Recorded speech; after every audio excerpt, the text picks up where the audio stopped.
はい、今日は大根で作るガリ、大根ガリを作っていきます。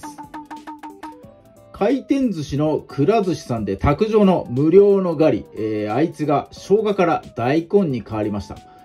早速先日食べてきたんですが、非常にね、美味しいです。大根の甘酢漬けを紹介していこうかなと思います。材料の紹介、まずは大根、主役の大根は下の方ですね。根っこの方を選んでください。水分量が多くて、辛み強いので、こっちの方がね、合うかなと思います。500g あります。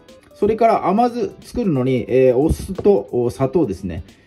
各 200ml と 200g 使っていきます。お酢は、これ米酢ですね。米酢使った方が、酸味と旨味が出ますんで、大根がね、生姜のガリに比べたら、酸味とか、弱いので、ちょっとね、旨味の強いお酢使った方が美味しいかなと思いますんで、わざと米酢今日は使っていきます。それから、漬けるのにですね、瓶とかあればいいかなと思いますんで、これね、100均で、買ってきたもの。結構ね、これ繰り返し僕使ってるんで、あらかじめ、煮沸消毒しておいてください。はい。では、この材料で作っていきます。はい。先に鍋で甘酢作っていきます。分量は、お酢と砂糖1対1です。お酢が 200ml。そして砂糖が 200g になっております。味の濃いものがいいなと思ったので、砂糖もね、あえて3音を使っております。沸騰するまで、加熱してください。強火から中火ぐらいでやってもらえればいいかなと思います。沸騰させて、砂糖、しっかりとね、溶かした状態で、火を止めてください。はい、大根ですね。いちょう切りが一番いいかなと思います。千枚漬けみたいに、この輪っかのまんま、つけてもね、面白いかなと思いますし、その辺の形はもうお好みで、いいかなと思います。皮をしっかり剥いてですね、厚めに切る、厚めに皮を剥く必要とかないです。もう漬物なのでね、大丈夫です。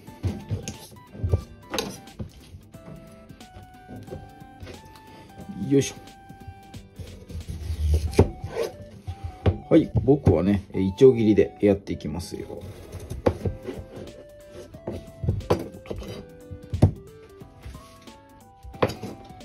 厚みもお好みなんですが、ガリの代わりなんでね、薄切りの方がいいかなと思います。はい、切り終えたらですね、瓶の方に大根を入れちゃいます。もう生のまんま入れちゃいます。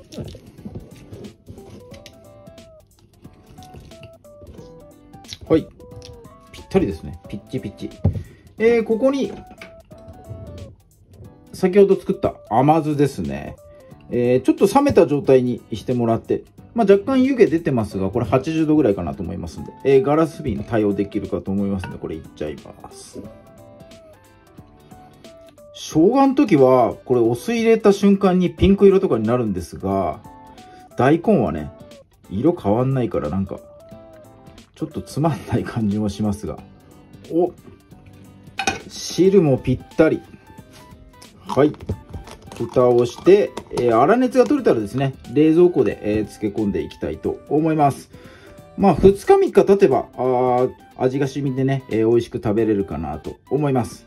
漬け込んでね、お酢入ってますんで、1ヶ月ぐらいは、全然余裕で持つかなと思います。冷蔵庫保存1ヶ月の間にですね、しっかりと食べきっていきましょう。はい、一晩経って、漬け上がりました大根ガリです。甘酢漬けですね。早速食べてみたいと思います。はい、いただきます。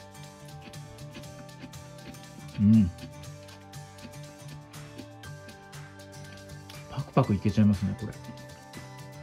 生姜だとやっぱ辛みあるんで、脂っこいものとか味の濃いものとか料理で選ぶかなと思いますが、大根だとさっぱりしてるんでね、いろんな料理に合うかなと思います。箸休め的な存在、漬物のね、一つとして、年間通してね重宝するかなと思います。大根だとね、年間、売ってますんで、生姜だと新生姜の時期にしか漬けらんないんで、大量に漬けてね、保存しておくっていうやり方かもしれないですけど、この大根ガリはね、大根余った時にもうささっと作れますんで、かなりね、重宝するレシピかなと思います。